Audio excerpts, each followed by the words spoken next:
8 months after her bitter divorce, Elizabeth thought she was finally free until her ex-husband spotted her 7 months pregnant. His rage wasn't just about betrayal. It threatened her life, her baby, and the truth she'd been hiding for years. What happened next shook the courtroom, exposed shocking secrets, and left millions speechless. Stay with me, because this story will have you gasping until the very last second. And if it makes your heart race, don't forget to like, drop a comment, share this with a friend, and subscribe for more unbelievable stories just like this one. The grainy security footage would later go viral, capturing the exact moment Matthew Harrison's world shattered. 7 months after signing divorce papers, 7 months after calling his ex-wife barren and worthless, there she stood in the Seattle Medical Center lobby. Elizabeth Harrison, heavily pregnant, one hand resting protectively on her swollen belly as she checked in for her prenatal appointment. Matt's face, caught in perfect clarity by the hospital's high-definition cameras, transformed from confusion to shock to pure narcissistic rage in the span of 3 seconds. His fingers moved frantically across his phone screen, typing a message that prosecutors would later use as evidence. She was supposed to be barren. Find out everything. But to understand how Elizabeth Harrison ended up alone and pregnant in Seattle, fighting for her life and her unborn child, we need to go back 3 years. Back then, Liz and Matt Harrison seemed like Seattle's golden couple. She was a rising star at Preston and Associates, the city's most prestigious law firm. He was the visionary founder of Neuralink Technologies, a startup that promised to revolutionize artificial intelligence. They lived in a waterfront penthouse, hosted charity galas, and appeared deeply in love. Behind closed doors, they were struggling with a pain that money couldn't fix. Liz had suffered 3 miscarriages in 2 years. Each loss carved away a piece of her heart, while Matt grew increasingly distant and bitter. "Maybe it's a sign," he said one night after their 3rd loss, not looking up from his laptop. "Maybe some people aren't meant to be mothers." The cruelty of that statement haunted Liz for months. Without telling Matt, she began seeing Dr. Richard Caldwell, Seattle's most renowned fertility specialist. After extensive testing, Dr. Caldwell delivered mixed news. Her eggs were viable, but Matt's sperm count was extremely low, almost non-existent. "We could try IVF with a donor," Dr. Caldwell suggested gently. "The technology has advanced significantly." Liz knew Matt would never agree. His toxic pride about real men making their own children had been a recurring theme in their arguments.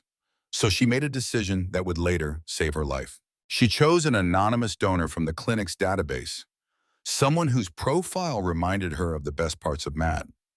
Someone described as brave, selfless, and kind. She never knew the donor was James Harrison, Matt's younger brother, who had died serving in Afghanistan 5 years earlier. James had preserved his sperm before deployment, hoping to start a family when he returned. After his death, his samples were donated anonymously to Dr. Caldwell's clinic by his girlfriend, who wanted his legacy to live on somehow. The IVF process was grueling. Liz hid the hormone injections, the early morning appointments, the bloating and mood swings. She told Matt she was working on a demanding case that required early mornings and late nights. He barely noticed, absorbed in preparing for his company's Series B funding round. Then, 9 months ago, everything fell apart. Liz discovered the affair by accident. A credit card statement left open on Matt's laptop showed a $50,000 charge to Waterfront Towers, an exclusive apartment complex downtown. When she investigated further, she found months of charges, jewelry from Tiffany's, reservations at restaurants she'd never been to, a lease agreement for a Porsche in someone else's name. Charlotte Whitmore, 28 years old, pharmaceutical heiress with blonde hair, blue eyes, and a smile that didn't quite reach those eyes. The confrontation was ugly. When Liz presented the evidence, Matt didn't even try to deny it. "At least Charlotte isn't a barren failure," he spat. "You're holding me back, Liz. I need a woman who can give me an heir, not a broken incubator who kills every child we conceive."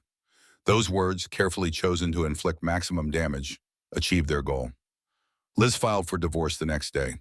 Matt retaliated by spreading rumors at her firm that she was mentally unstable, suffering from depression and anxiety that made her unfit for high-stakes legal work. Within a month, Preston and Associates had placed her on indefinite leave for health reasons. Liz signed the divorce papers in a tase, gave Matt the penthouse, took her maiden name back, and moved to a small apartment in Belltown. She was planning to rebuild her life, maybe start her own practice. When 2 weeks after the divorce was finalized, she felt strange, nauseated, exhausted, her breasts tender. The pregnancy test showed 2 pink lines, then another, then another. The IVF had finally worked, against all odds, at the worst possible time. Or maybe, Liz thought as she sat on her bathroom floor surrounded by positive pregnancy tests, at exactly the right time. Liz made 3 decisions that night. First, she would keep the baby. Second, she would never tell Matt. Third, she would disappear. Seattle was big enough to vanish in.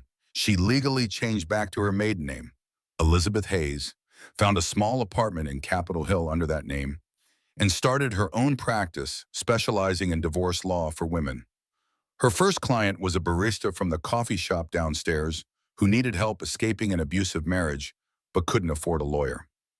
"I'll represent you pro bono," Liz offered. "Every woman deserves freedom." Word spread quickly. Within 3 months, Elizabeth Hayes was known as the lawyer who fought for women who had nowhere else to turn. She won case after case, building a reputation as someone who understood what it meant to have your life destroyed by someone who claimed to love you. The pregnancy progressed beautifully. Every ultrasound showed a healthy, active baby girl. Liz decorated a small nursery in soft yellows and greens, bought baby clothes from secondhand stores, and read every parenting book she could find. She attended prenatal yoga classes where she met other single mothers who became her support system. "You're glowing," said Sarah, another single mom-to-be, after one evening class. "Pregnancy suits you." For the first time in years, Liz felt genuinely happy. She was 7 months along when everything changed. She'd gone to Seattle Medical Center for a routine checkup. Her usual clinic was closed for renovations, so Dr. Caldwell had arranged for her to be seen at the main hospital. She didn't think twice about it, didn't consider that Matt's company had recently partnered with the hospital's AI research department. She didn't see Matt in the lobby, reviewing security protocols with the head of IT, but he saw her. The text he sent to Charlotte while standing frozen in that hospital lobby would become evidence in an attempted murder trial. She was supposed to be barren, find out everything. Charlotte Whitmore received that text while adjusting the prosthetic pregnancy belly she wore under her designer maternity dress. She'd been faking a pregnancy for 4 months, ever since Matt had started talking about wanting children immediately after the divorce. Her own infertility, the result of a botched abortion in her teens, was a secret she'd kill to keep. And she almost did. "I'll handle it," she texted back. "Trust me." Charlotte made 3 phone calls that afternoon. The first was to a private investigator who specialized in digging up dirt. The second was to her lawyer, the one who'd helped her late husband Marcus commit suicide, or at least that's what the death certificate said. The third was to Dr. Richard Caldwell. "Hello, doctor," she purred into the phone. "I believe we need to discuss your late-night clinic activities. The ones the medical board might find interesting." Dr. Caldwell's hands shook as he set down his coffee. 5 years ago, desperate to save his dying daughter, he'd performed an illegal late-term abortion for cash. Charlotte had been the anonymous woman who had contacted him, though he hadn't known it at the time. She kept evidence, photos, recordings, waiting for the perfect moment to use them. That moment had arrived. Meanwhile, Liz was leaving the hospital, unaware that her carefully constructed new life was about to collapse. She stopped at Pike Place Market to buy fresh flowers for her apartment, the baby kicking actively as she walked. She picked up groceries, smiled at the fishmongers throwing salmon, and felt the kind of simple contentment she hadn't experienced in years. Her phone buzzed with a text from an unknown number. "Beautiful flowers, yellow roses are for friendship, aren't they? Or are they for betrayal?" Liz spun around, scanning the crowded market. No one seemed to be watching her, but the hair on her neck stood up. She hurried to her exit, locked the doors, and drove home via a circuitous route, checking her mirrors constantly. Her apartment seemed undisturbed when she arrived. She deadbolted the door, activated her security system, and tried to calm her racing heart. The baby responded to her stress, kicking harder. "It's okay, little one," she whispered, rubbing her belly. "Mommy's just being paranoid." But she wasn't. The first attack came through the legal system. 3 days after the hospital encounter, Liz was served papers at her office. Matt was suing for full custody of the unborn child, claiming she had committed adultery during their marriage and was mentally unfit to raise a child. "This is insane," Liz said to her assistant, hands shaking as she read the filing. "We've been divorced for 7 months. The baby was conceived after the divorce." But Matt's lawyer, the notorious William Brennan, who'd never lost a custody case, had constructed a clever timeline. Using falsified medical records that showed Liz further along than she actually was, he argued the child had been conceived during the marriage. The pregnancy was proof of her infidelity. "Your client," the filing read, "deliberately hid her pregnancy from my client, denying him his parental rights while conducting an extramarital affair that produced this child." Liz knew she could prove the truth with her IVF records, but when she called Dr. Caldwell's office, his receptionist informed her that all her medical records had been sealed, pending an investigation into insurance fraud. "Insurance fraud?" Shush, Liz asked, bewildered. "I'm sorry, I can't discuss it," the receptionist said before hanging up. The second attack was financial. Liz discovered her bank accounts were frozen when her credit card was declined at the grocery store. The bank manager, clearly uncomfortable, explained that her accounts were under investigation for identity theft and money laundering. "Someone filed a report claiming you stole your own identity," he said, not meeting her eyes. "Until it's resolved, your assets are frozen." With no access to money, Liz couldn't pay her office rent. Her landlord, who she later learned was Matt's golf buddy, served an eviction notice the next day, citing a clause about conducting illegal activities on the premises. The third attack almost killed her. Liz was driving to meet with a colleague who'd offered to help when she noticed her brakes felt soft. She pumped them, but they barely responded. The car was picking up speed down a steep Seattle hill, heading toward a busy intersection. With quick thinking that probably saved multiple lives, Liz yanked the emergency brake and steered into a concrete barrier. The airbag exploded, the car crumpled, and everything went black. She woke up in the hospital, Detective Maria Gonzalez sitting beside her bed. "Mrs. Hayes, I'm Detective Gonzalez. Your brake lines were cut. This was attempted murder." Through tears and pain medication fog, Liz tried to explain everything: the divorce, the pregnancy, the custody suit, the frozen accounts. Detective Gonzalez, a woman who'd seen too much to be easily shocked, took careful notes. "Has your ex-husband ever been violent before?" she asked.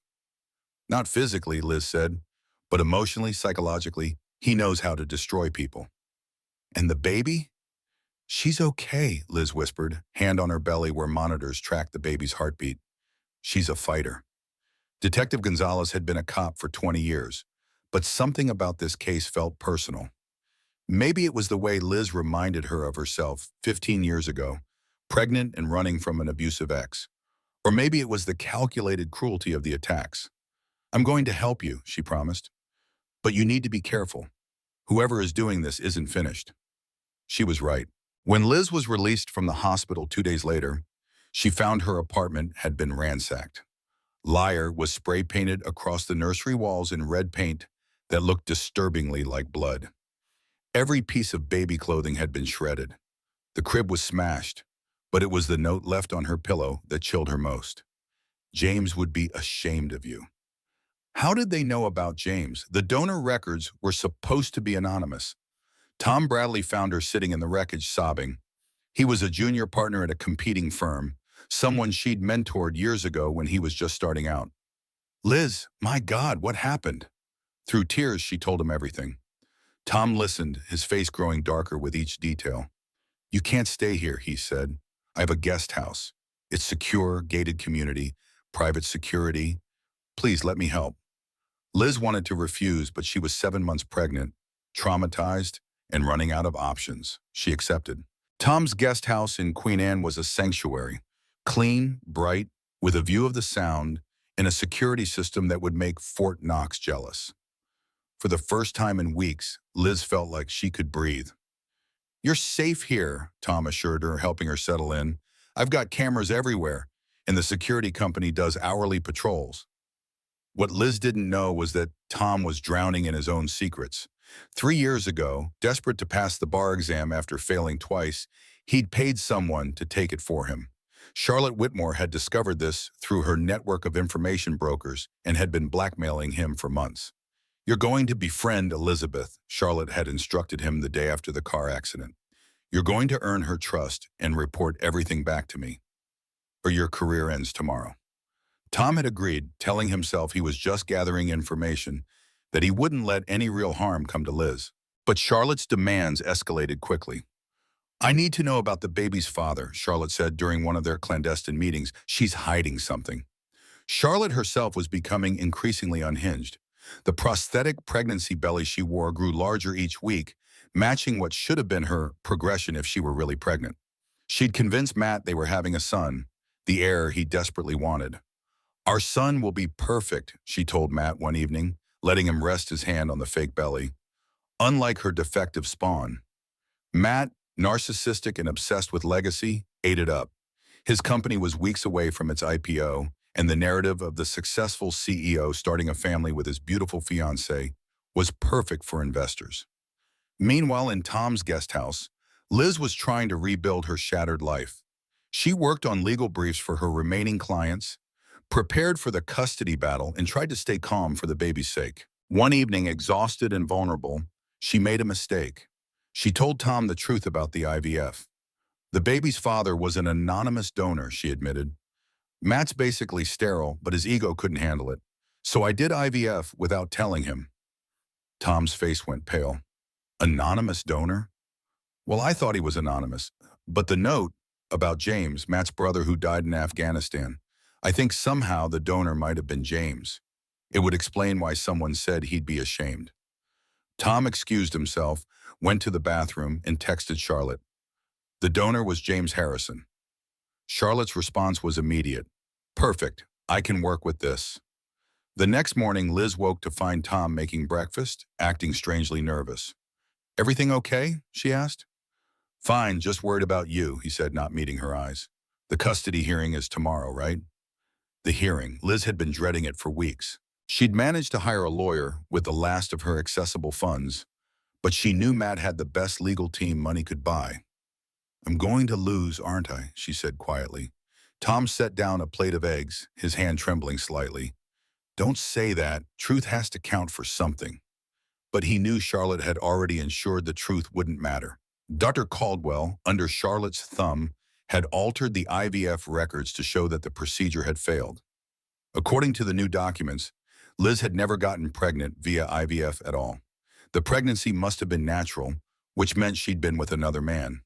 The private investigator Charlotte hired had manufactured evidence of an affair, creating fake hotel receipts and doctored photographs that seemed to show Liz with a mysterious man during her marriage. And the judge assigned to the case, Harold Brennan, was not only Matt's golf buddy but also owed Matt's company $200,000 in personal loans, a conflict of interest that somehow hadn't been disclosed. The stage was set for Liz's complete destruction. That night, unable to sleep, Tom made a decision. He set up his phone to record and went to meet Charlotte at their usual spot, a dim bar in Pioneer Square. "Tomorrow she loses everything," Charlotte said, sipping her martini. "The judge will give Matt full custody. She'll probably never see the baby again." "Why?" Tom asked, his phone recording in his pocket. "Why do you hate her so much?" Charlotte's mask slipped for just a moment, revealing something cold and reptilian underneath. "Because she has what I can't have. A working womb, a real baby. Matt thinks I'm pregnant, but I'm as barren as the Sahara. Have been since I was 16 and paid some back alley butcher to handle a little problem." "So you're faking the pregnancy?" "Until I can get her baby, yes. Once Matt has custody, there'll be a tragic miscarriage, and then we'll raise her child as our own. Matt will never know the difference." The King County Courthouse had seen its share of dramatic custody battles, but nothing quite like what unfolded in Courtroom 7 that gray September morning. Liz arrived early, wearing her most conservative suit, stretched tight over her 7-month bump. Her lawyer, Patricia Miller, a competent but overworked public defender, squeezed her hand. "Just tell the truth," Patricia whispered. "That's all we can do." Matt entered with his entourage. 3 lawyers, Charlotte playing the devoted fiancée with her fake belly prominently displayed, and a PR representative. He looked at Liz with such cold disdain that she shivered. Judge Harold Brennan, a 60-year-old man with the demeanor of someone who'd already decided the case, called the court to order. William Brennan, no relation to the judge despite the shared surname, stood and delivered an opening statement that painted Liz as an unstable, deceptive woman who'd hidden a child from its rightful father. "My client," he said, gesturing to Matt, "discovered his ex-wife's pregnancy by pure chance. She deliberately concealed it, denying him his parental rights while conducting an affair during their marriage that produced this child."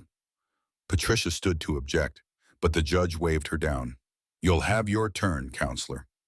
The first witness was Dr. Caldwell, who looked like he might vomit as he took the stand. Under oath, he testified that Liz's IVF treatments had failed. "According to our records, Mrs. Harrison, Ms. Hayes never achieved pregnancy through our clinic." "That's a lie," Liz shouted, standing up.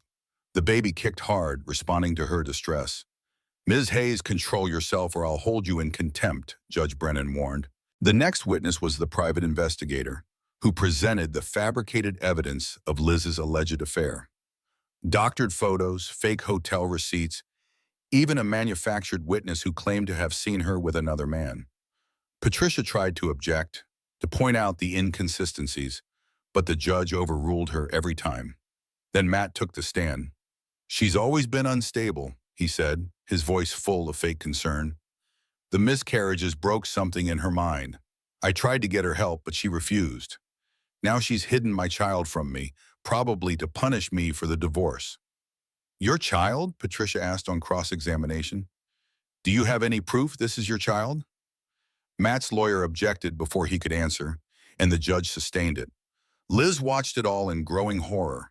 The truth didn't matter here. The fix was in. When she finally took the stand, she was already exhausted, stressed, and in pain. The baby had been kicking harder all morning, and she'd been having what she thought were Braxton Hicks contractions. "Ms. Hayes," William Brennan began, "you claim this child was conceived through IVF after your divorce, correct?" "Yes," Liz said firmly, "but we've heard testimony that your IVF failed." "That testimony is false. Dr. Caldwell is lying." "So you're saying a respected physician is committing perjury?" "I'm saying he's being coerced." "By whom?" Liz looked at Charlotte, who smiled serenely, hand on her fake belly. "I don't know exactly, but—" A sharp pain cut through her abdomen. She gasped, gripping the witness stand. "Mrs. Hayes?" the judge asked, sounding annoyed rather than concerned. "I'm fine, Another contraction, stronger this time. I need a moment." "We don't have time for dramatics," Matt's lawyer said. That's when her water broke. The pop was audible in the quiet courtroom, followed by the splash of amniotic fluid on the floor. Liz doubled over in pain, a contraction ripping through her body. "Oh God," she gasped, "the baby's coming." "This is clearly a performance," Matt said loudly. "She's trying to avoid answering questions." The gallery erupted. Several people pulled out phones, recording as Liz collapsed to her knees, crying out in pain. Patricia rushed to help her, screaming for someone to call an ambulance. And Judge Brennan, instead of calling a recess, made a decision that would end his career. Given Ms. Hayes' inability to continue testimony and the evidence presented, I'm granting temporary emergency custody to Mr. Harrison, pending the child's birth and further hearings. "She's in labor," Patricia shouted. "You can't make a custody decision while she's in labor." "I just did. Court is adjourned." The video of Matt calling his ex-wife's labor dramatics while she writhed in pain on the courtroom floor went viral within hours. The hashtag #MonsterMatthew started trending. The court of public opinion had rendered its verdict, but the legal system had failed Elizabeth Hayes spectacularly. The ambulance ride was a blur of pain and panic. Liz was only 32 weeks along, the baby was coming too early, and she'd just lost custody of a child who wasn't even born yet.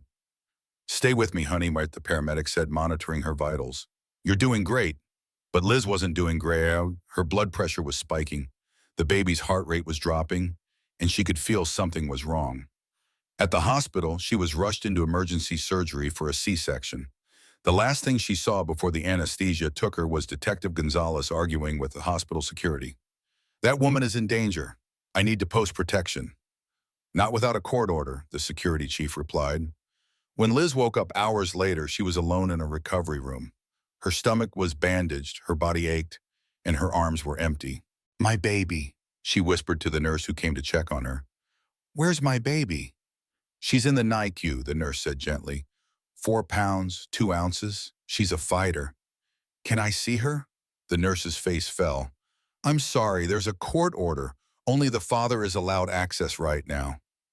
The father, Matt, who wasn't even the biological father, was with her baby while she lay here helpless. "Please," Liz begged, "just let me see her. I could lose my job. I'm sorry." Liz sobbed into her pillow, her body shaking with grief and rage. She'd carried this child, loved her, fought for her, and now she couldn't even hold her. Tom arrived an hour later, his face pale and drawn. "Liz, I'm so sorry. This is insane." "He's with her, Tom. Matt's with my baby and I can't even see her." Tom pulled out his phone and showed her a video. The courtroom scene had indeed gone viral. The public was outraged. Hashtag Justice for Liz was trending alongside hashtag Monster Matthew. "Public opinion won't change the court order," Liz said bitterly. Tom looked around, making sure they were alone, then pulled his chair closer. "Liz, I have to tell you something. Charlotte's been blackmailing me. She's not really pregnant. She's planning to steal your baby." Liz stared at him. "What?" Tom told her everything.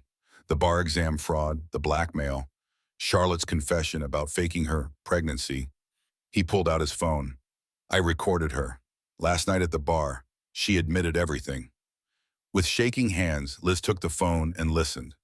Charlotte's voice, slightly slurred from alcohol, confessing to faking her pregnancy, planning to steal the baby, even mentioning something about her first husband's death not being a suicide. "We have to get this to Detective Gonzalez," Liz said, but Charlotte was already one step ahead. That evening, as Tom was leaving the hospital, he felt a sharp pain in his neck. A needle. Within seconds, his vision blurred and his legs gave out. He woke up hours later in his own apartment, violently ill. His phone was gone. His laptop was wiped. Every trace of the recording had vanished. Charlotte had left a note. "Next time, the dose will be lethal." Meanwhile, at the hospital, Matt was holding Liz's daughter in the NICU, cameras rolling for a PR piece about the devoted father fighting for his child. Charlotte stood beside him, fake belly prominently displayed, playing the supportive stepmother-to-be. "We're going to name her Victoria," Matt announced to the cameras, not knowing that was Charlotte's real name before she changed it after her first husband's death. In her room, Liz watched the news coverage on her phone, helpless and heartbroken. Her daughter, her little fighter, was being used as a prop in Matt's narcissistic performance.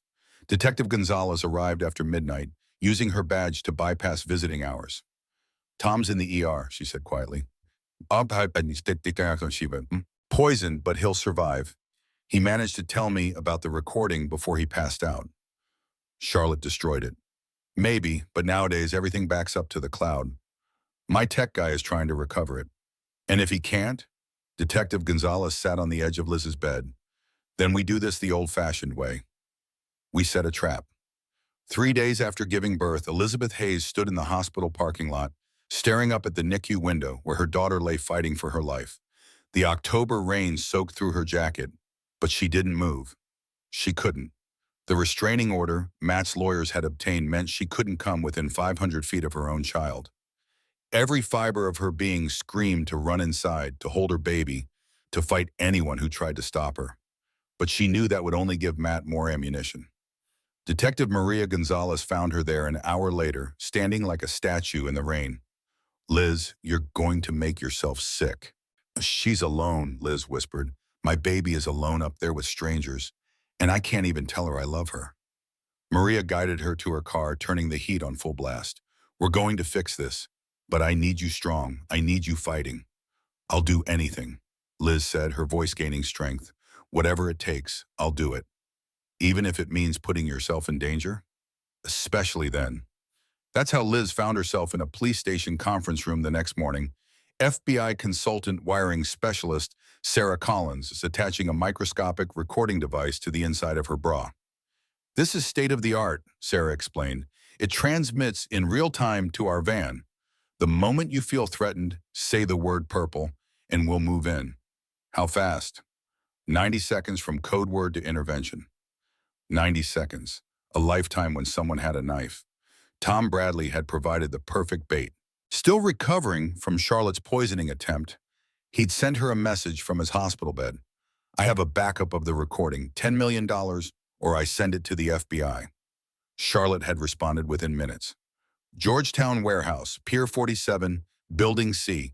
Tomorrow, 3 p.m. Come alone or the price doubles. Detective Gonzalez's team spent the night preparing. The warehouse was surveilled, escape routes mapped, sniper positions established on neighboring rooftops. They'd even brought in a hostage negotiator in case things went sideways. She's dangerous, Maria briefed her team.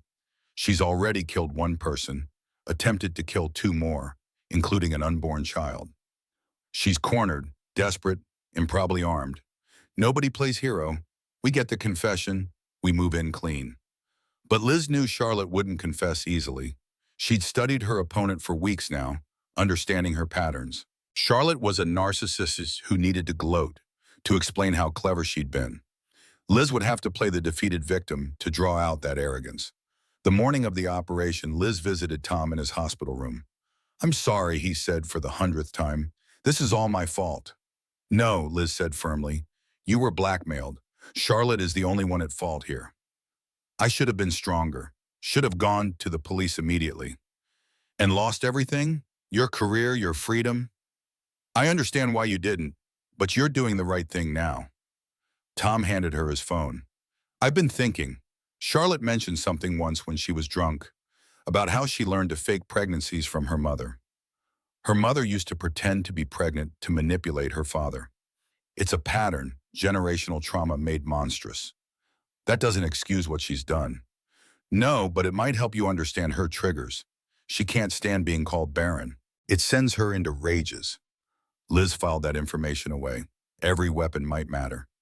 At 2:30 p.m., Liz drove toward Georgetown, the industrial district's skyline of cranes and warehouses looming like metal skeletons against the gray Seattle sky. The FBI van followed 3 blocks behind, invisible but present. Testing, testing, she whispered, touching the wire. Loud and clear, Sarah Collins's voice came through her earpiece. Remember, we're right here with you. The warehouse was a corrugated metal structure that had seen better days, rust streaking its sides like dried blood. The door was slightly open, darkness visible beyond. Liz's every instinct screamed danger, but she thought of Jamie, tiny and alone in the NICU, and walked forward.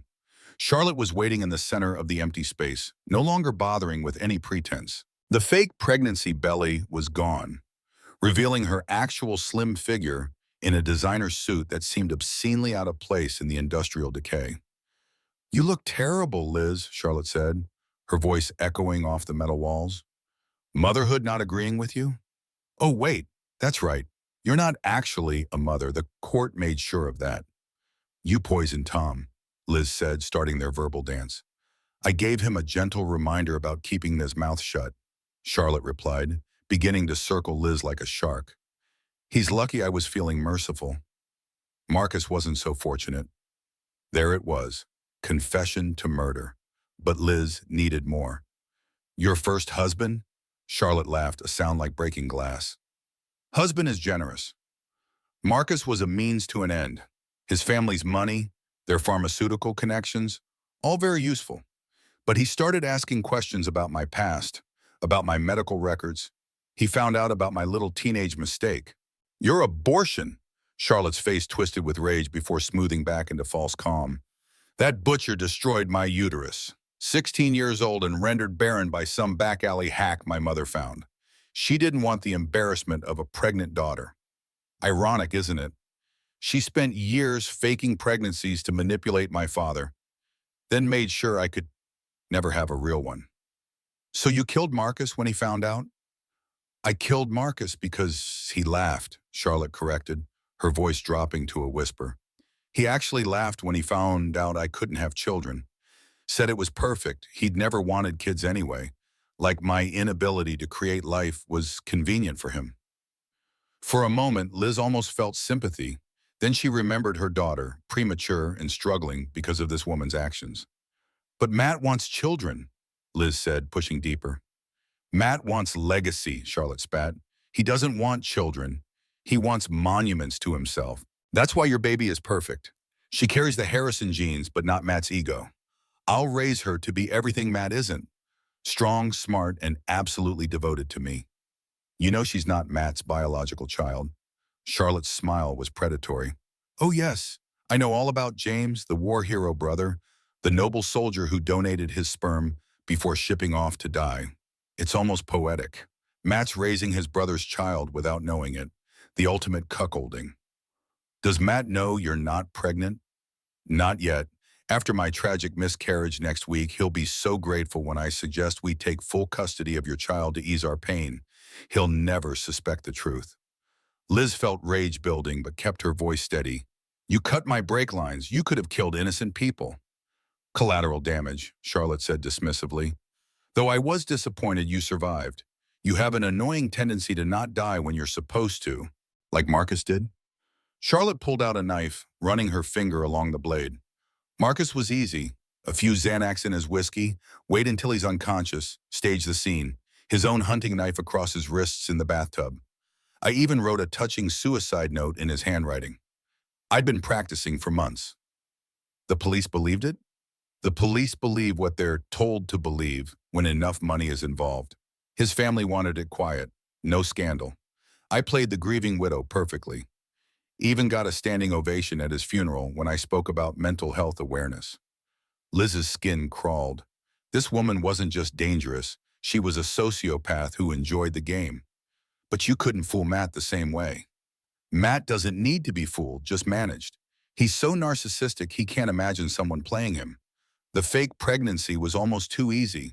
A little padding, some hormone pills to make me moody, and he bought it completely. He even talks to my fake belly at night, telling his son about the empire he's building. What happens when the truth comes out? It won't. After you disappear today, there'll be no one left who knows. Tom will stay quiet if he values his life. Dr. Caldwell is broken, and your baby will grow up calling me mommy. You really think you'll get away with this? Charlotte moved closer, the knife gleaming. I already have. The judge gave Matt custody. You're restrained from seeing your own child. Your accounts are frozen. Your reputation destroyed. Your life in ruins. All that's left is to tie up one loose end. Me. You, always so self-righteous, so determined. Do you know how insufferable you were? Perfect wife, successful lawyer, and then when you couldn't conceive naturally, you just had to find another way. You couldn't just accept your fate like I had to. So you decided to take everything from me. I decided to correct the universe's mistake. You didn't deserve that, baby. Women who can't conceive naturally shouldn't get to cheat nature with medical tricks. It's an abomination. The hypocrisy was stunning. Charlotte, who'd been rendered infertile by an illegal abortion, declaring IVF an abomination. Is that what you told yourself when you killed Marcus? That you were correcting a mistake? Charlotte's composure cracked slightly. Don't you dare compare them. Marcus was weak. He deserved what he got. And my baby? What did she do to deserve being born premature? To deserve being separated from her mother? She deserves better than you, Charlotte screamed, fully unhinged now. She deserves a mother who isn't pathetic, who doesn't have to beg doctors for help conceiving, who isn't so desperate she'd use her dead brother-in-law's sperm. At least I didn't have to fake a pregnancy. It was the wrong thing to say. Charlotte lunged with the knife, slashing wildly. Liz dodged, her C-section incisions screaming in protest. They grappled for the weapon, Charlotte's manicured nails raking across Liz's face. Purple, Liz gasped. Purple! But before the tactical team could respond, the warehouse door opened. Matthew Harrison walked in. Matt stood in the doorway of the warehouse, backlit by gray afternoon light, his expression cycling through confusion, disbelief, and slowly dawning horror. He'd received an anonymous tip 20 minutes ago, a text with this address and a message. Want to know the truth about your fiancé? Come alone. Charlotte? His voice echoed off the metal walls. What the hell is going on? Charlotte spun toward him, the knife still in her hand, her carefully constructed mask shattering completely. For a moment, nobody moved. It was like a tableau from a nightmare. Charlotte wild-eyed with a weapon, Liz bleeding from scratches on her face, and Matt standing frozen, his entire worldview collapsing in real time. "Matt, baby," Charlotte said, trying to shift back into her sweet persona, but her voice was too high, too desperate. "She attacked me. Liz is crazy, just like you said. She's trying to steal our baby." Matt's eyes went to Charlotte's stomach, or rather the lack of a pregnant belly she'd been sporting for months. "Where," he started, then stopped, the implications hitting him. "You're not pregnant." "I can explain." "You're not pregnant," he repeated louder this time, his face flushing red. "You've been faking it. The ultrasounds, the morning sickness, the belly." "I did it for us," Charlotte screamed, all pretense abandoned. "For our future. You wanted an heir so badly, and I couldn't give you one. But we can take hers. No one has to know." Matt looked between Charlotte and Liz, and for perhaps the first time in his adult life, saw past his own ego to the truth. "You knew I wasn't the father," he said slowly, pieces clicking together. "The baby, she's not mine."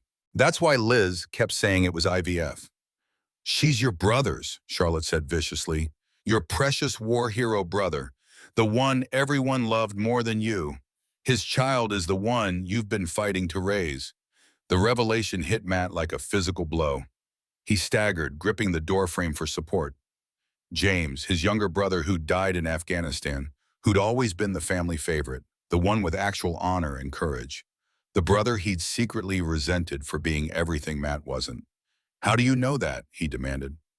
"Because I own Dr. Caldwell," Charlotte said, still holding the knife but no longer pointing it at anyone. "I've known everything from the beginning. Every medical record, every test result, every pathetic attempt Liz made to have a baby with your useless sperm. My sperm isn't—" "You're practically sterile, darling. Shooting blanks. All those years blaming Liz for the miscarriages when it was you all along." The SWAT team chose that moment to breach. Multiple entry points exploded simultaneously as a tactical officer swarmed in, weapons drawn, shouting commands. Charlotte, cornered and desperate, did the only thing left to her. She charged at Matt with the knife. "If I can't have you, no one can." Matt, for all his flaws, had excellent reflexes from years of recreational boxing. He dodged sideways, but not fast enough. The blade caught his shoulder, slicing deep through his expensive suit and into flesh. He screamed, falling backward as blood bloomed across his shirt. Charlotte raised the knife again, but the SWAT team was on her. The takedown was swift and brutal. She hit the concrete floor hard, officers pinning her as they secured the weapon and cuffed her. "Charlotte Whitmore, you're under arrest for attempted murder, assault with a deadly weapon, murder in the first degree of Marcus Whitmore, conspiracy to commit murder." "I did it all for love," Charlotte screamed as they hauled her to her feet. "Everything was for Matt. He was supposed to choose me. Me." She looked at Matt, who was being treated by paramedics, his shoulder wrapped in gauze, his face pale from shock and blood loss. "I killed Marcus for you," she said, her voice dropping to an eerie calm. "I destroyed Liz for you. I would have raised that baby as our own. We would have been perfect." "You're insane," Matt whispered. "No," Charlotte said with a strange smile. "I'm just a woman who loved too much." As they dragged her away, she kept talking, confessing to everything in a stream of consciousness. She rant. The break lines, the frozen accounts, the ransacked apartment, the blackmail, Dr. Caldwell's coercion, even details about Marcus's murder that had never been public. Detective Maria Gonzalez helped Liz to her feet, wrapping a blanket around her shoulders. "You did it," Maria said. "You got her." "Is it enough?" Liz asked, exhausted beyond measure. She confessed to everything on tape with multiple witnesses. "She's done." Matt was loaded onto a gurney, but before they took him away, he looked at Liz. "The baby," he said quietly. "She's really James's?" "Yes." "I didn't know. I swear I didn't know." Liz studied his face, looking for deception, but finding only devastation. Matt's entire identity had been built on being superior, being in control, being the successful brother who'd survived while James had died a hero. Learning that he couldn't even father children, that the baby he'd fought for was his brother's, that his fiancée was a murderous sociopath, it was destroying him in real time. "I know you didn't know," Liz said, surprising herself with the words. "I'm sorry," Matt said, and for perhaps the first time in their relationship, it seemed genuine. "For everything." Then the paramedics took him away. The aftermath was swift and comprehensive. Within hours, the story was everywhere. Tech CEO's fiancé arrested for murder. Fake pregnancy scheme exposed. Custody battle takes deadly turn. Matt's company went into crisis mode. The board of directors called an emergency meeting for the next morning. The IPO scheduled for that week was suspended indefinitely. Investors were fleeing like rats from a sinking ship. But Matt had bigger problems. As he lay in his hospital bed, shoulder throbbing despite the morphine, his lawyer delivered more bad news. The judge is reversing the custody order immediately. The Judicial Review Board has launched an investigation into his connections to you. There's talk of criminal charges for conspiracy. "I didn't know what Charlotte was doing," Matt protested. "Maybe not, but you did leverage your relationship with the judge. You did file false claims about Liz's mental state. You did pursue custody of a child that DNA tests now prove isn't yours. Can I fight it? With what money? Your assets are about to be frozen." Liz's lawyer has filed a civil suit for defamation, emotional distress, and false imprisonment. She's asking for $20 million. "I don't have $20 million. After the company votes tomorrow, you might not have anything." The lawyer was right. The board vote was unanimous. Matthew Harrison was removed as CEO effective immediately. His equity stake diluted to almost nothing through emergency clauses related to criminal activity, damaging the company. Meanwhile, at the same hospital but in a different wing, Liz was finally walking into the NICU without fear of arrest. The reversal order had been signed and delivered within hours of Charlotte's arrest. Jamie was so tiny in her incubator, connected to monitors and breathing apparatus, but her eyes were open. When Liz reached through the opening to touch her daughter's hand, Jamie's fingers wrapped around hers with surprising strength. "Hi, sweet girl," Liz whispered, tears streaming down her face. "Mommy's here. I'm so sorry I couldn't be here before, but I'm here now and no one is ever going to separate us again." The NICU nurse, an older woman named Patricia, who'd been watching this drama unfold, squeezed Liz's shoulder. "She's been waiting for you," Patricia said. "Her vitals always improved when we talked about her mama coming to see her." "You talked about me?" "Every day. Told her how brave her mama was, how hard she was fighting to get back to her. I've been a NICU nurse for 30 years, Ms. Hayes. I've seen a lot of custody battles, but I've never seen anything like what you went through." Liz stayed in the NICU for hours, holding Jamie skin to skin, feeling her daughter's heartbeat against her chest. She sang softly, told stories about James, the biological father Jamie would never meet, but whose legacy she carried. Dr. Caldwell appeared in the doorway near midnight, looking like he'd aged 10 years in the past week. "Liz," he said quietly. "May I come in?" She nodded, not taking her eyes off Jamie. "I need you to know something," he said. "I've told the police everything. About Charlotte's blackmail, about changing the records, all of it. I'm going to lose my license, probably go to jail. But before that happens, I wanted to tell you the truth about James." "What truth?" "When his girlfriend brought in his samples after he died, she said something. She said James had told her that if anything happened to him, he wanted his donations to help people who really wanted children, who would love them completely. She said he believed bringing life into the world was the most hopeful thing humans could do." Dr. Caldwell pulled out a folder. "I wasn't supposed to keep this. Donor identities are meant to be protected. But given everything that's happened, I thought you should know. James specifically requested that his donations go to families who'd struggled with infertility. He wanted to give hope to people who'd lost it." Inside the folder was James's donor profile and a photo of him in uniform, smiling the same crooked smile Liz had already seen hints of in Jamie. "He would have been proud," Dr. Caldwell said, "of you, of her, of how hard you fought. He would have been horrified by what Matt did." The brothers were always different. James had honor. Matt only had ambition. After Dr. Caldwell left, Liz sat in the darkness of the NICU, holding her daughter and thinking about the strange twists of fate that had brought them here. James's gift, given in hope before his death, had created life, but it had also exposed the darkness in Matt and Charlotte, forcing it into the light where it could finally be defeated.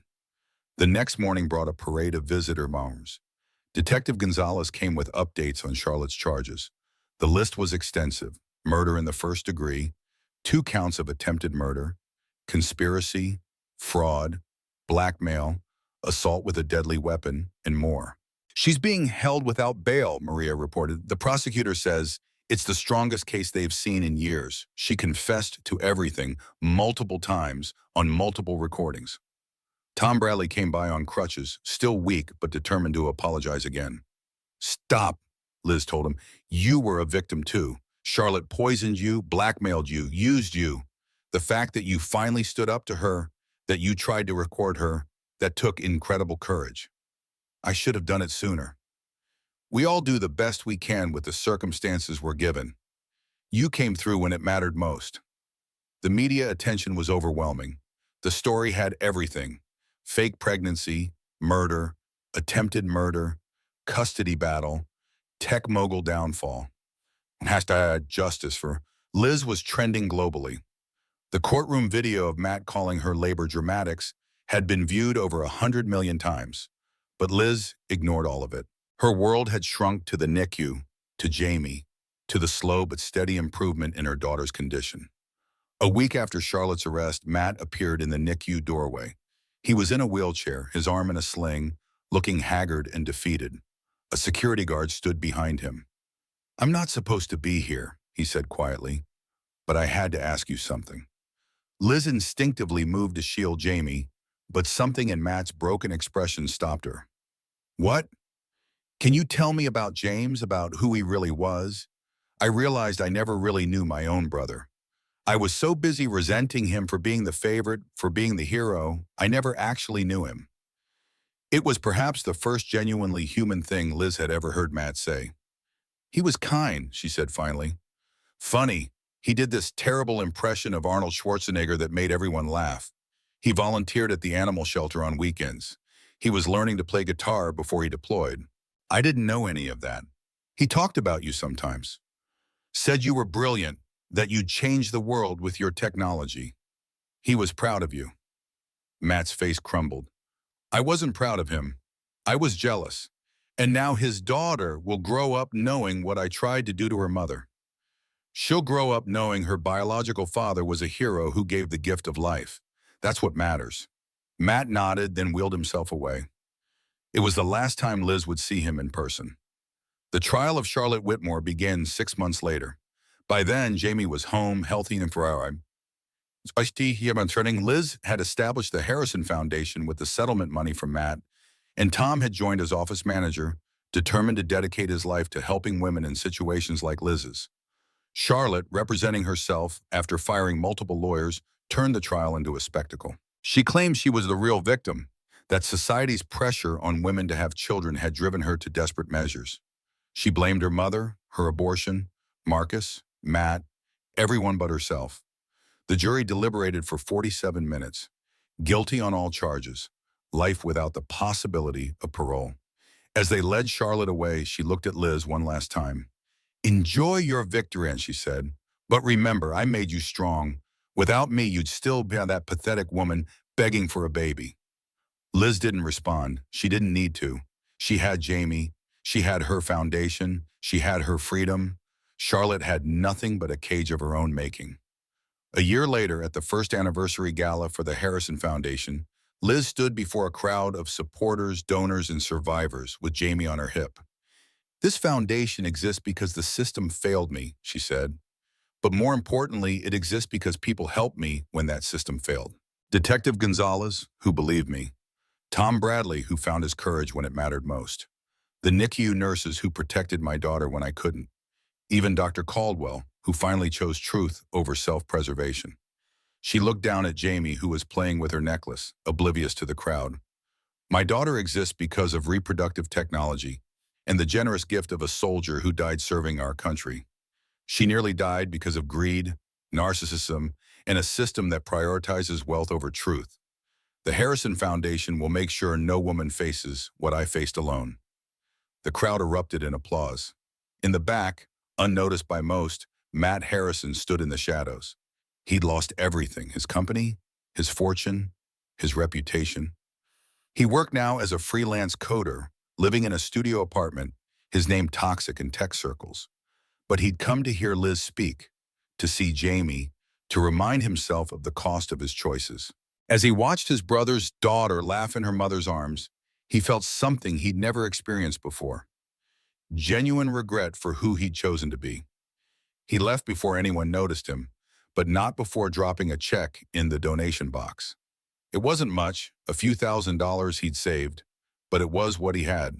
The memo line read, "For James's daughter and the mother who fought for her." Liz would find it later, recognize the handwriting, and make a choice. She deposited the check, not for Matt, but for all the women the money would help.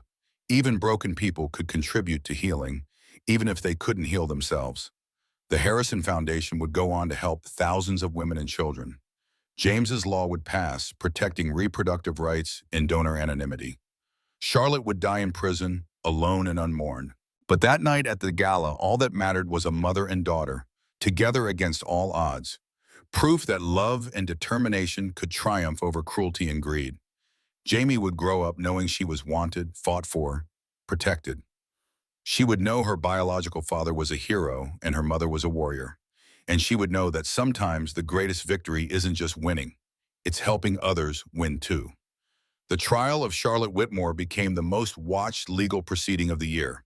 She was charged with murder in the first degree for Marcus's death, 2 counts of attempted murder for Liz and Jamie, conspiracy, fraud, blackmail, and assault with a deadly weapon.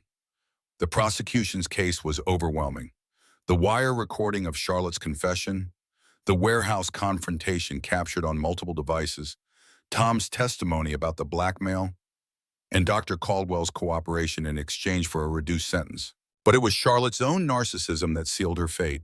She insisted on testifying against her lawyer's advice, convinced she could manipulate the jury like she'd manipulated everyone else. Instead, she revealed herself as the sociopath she was. "I gave Matt everything," she said on the stand, fake tears streaming. "I loved him. I would have been the perfect mother." "By stealing another woman's child?" the prosecutor asked. "She didn't deserve that baby. Barren women who use medical tricks to conceive are going against nature. I was correcting a mistake." The jury deliberated for less than an hour. Guilty on all charges. Life without parole. Matt watched the verdict from his empty apartment. He'd lost everything: the company, his reputation, his fortune, which was now tied up in lawsuits. Liz had won a $10 million settlement against him for emotional distress and defamation. He tried to visit Jamie once, claiming uncle's rights, but the restraining order Liz obtained was comprehensive. He was not to come within 1,000 feet of either of them. Meanwhile, Liz was rebuilding. With the settlement money, she established the Harrison Foundation for Women's Legal Rights, providing free representation for women in custody battles and domestic abuse cases. Her first client was Detective Gonzalez's sister, trapped in an abusive marriage. "You saved my life," Liz told Maria Gonzalez over coffee. "Let me help save your sister's." The foundation's office was in the same building where Liz had once worked for Preston and Associates. Her old firm had offered her a senior partnership to come back, but she declined. "I'm done working for anyone else's vision," she said. Tom Bradley, disbarred but determined to make amends, became the foundation's office manager. He couldn't practice law anymore, but he could help run the organization that helped women like Liz. "It's not enough," he said on his first day, "but it's a start." "Redemption isn't a destination," Liz replied. "It's a journey. You are on the path." Jamie thrived. By 6 months, she was hitting every milestone early, strong, determined, with a laugh that could light up a room. Liz often looked at her and saw James, the brother-in-law she'd barely known, but whose gift had saved her life in ways he never could have imagined. 1 year after the trial, Liz stood in a courtroom again, but this time she was the lawyer, representing a woman whose husband had hidden assets and hired thugs to intimidate her during their divorce. "Your Honor," Liz said, her voice strong and clear, "my client isn't asking for revenge. She's asking for justice. There's a difference." She won the case. That evening, she picked up Jamie from daycare, the little girl toddling over with a huge smile. "Mama," Jamie said, her first word having been perfectly clear from the start. "Hi, baby girl. Ready to go home?" As they drove through Seattle, past the medical center where it all began, past the courthouse where she'd almost lost everything, Liz felt something she hadn't experienced in years. Peace. Her phone buzzed with a text from an unknown number. For a moment, her heart raced, but it was just a potential client, referred by Detective Gonzalez. "My husband is trying to take my children. Says I'm an unfit mother because I have depression.